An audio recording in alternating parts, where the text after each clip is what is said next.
अनुगुल जिला आठमल्लिक उपखंड किशोरनगर ब्लॉक बइंडा जनता महाविद्यालय परिसर मध्य बेसरकारी महाविद्यालय अणशिक्षक कर्मचारी संघ ओडिशार अवसरकालीन संबर्धना उत्सव अनुष्ठित हो जाइछि।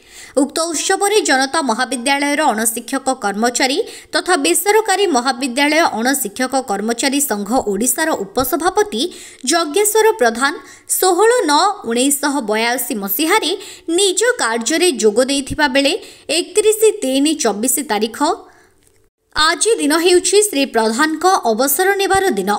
एणुकरी आज 31/3/2024 दिन जनता महाविद्यालय बइंडा सौजन्य अवसरकालीन संबर्धना उत्सव महासमारोह यज्ञेश्वर प्रधान को विभिन्न संगठन पक्षरु संबर्धित करा जाइथिबा बेले बाबा धवलेश्वर वेब मीडिया महासंघ आठमल्लिक तरफरु एक मानपत्र उत्तरीय दे संबर्धित करा जाइछि।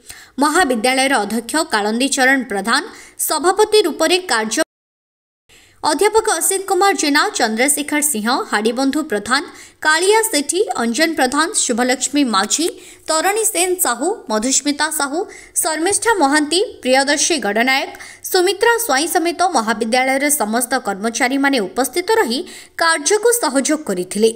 अवसर ग्रहण करिथिबा प्रधान को मुहरु किछि प्रतिक्रिया नेबा से कौन कहउछंती। आजकाल जनता कॉलेज बइंडा रे स्वर्गत धरणीधर साहू तांको अवदान मुई कॉलेज रे नियुक्ति पाई से नहांती तांको मु कोटि कोटि प्रणाम जनाऊँ। आज ये अवसर दिन रे आज छुट्टी दिन हेले आज कॉलेज रो समस्त कर्मचारी उपस्थित मु प्रथम समस्त कर्मचारी को हार्दिक अभिनंदन करुँच।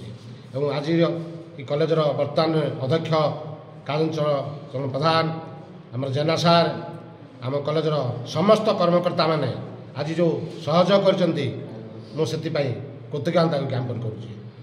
मोर अवसरकालीन पर समयटा कॉलेज रे किछि सेवा करी आशा करी कारण कॉलेज रे आमर पीजी सेंटर खोलाई यूनिवर्सिटी तरफ ओईसी तरफ एणु से मोर सहयोग भी करी बोली आशा करी।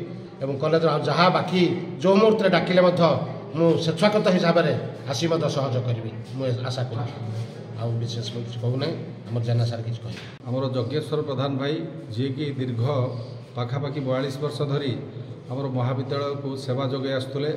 आज ताकर अवसर दिन चिराचरित ढंग से अवसर समस्त ने सी आज नौ से कॉलेज पाई बहुत किसी कर आगामी दिन में आम जिते भी ताकर सहायता लोड़ू से जे आसी ठिया हे कॉलेज रे से आम कॉलेज तरफ अशेष अशेष धन्यवाद ज्ञापन करुचु एवं ताकर अवसर परवर्ती जीवन सुखमय हो।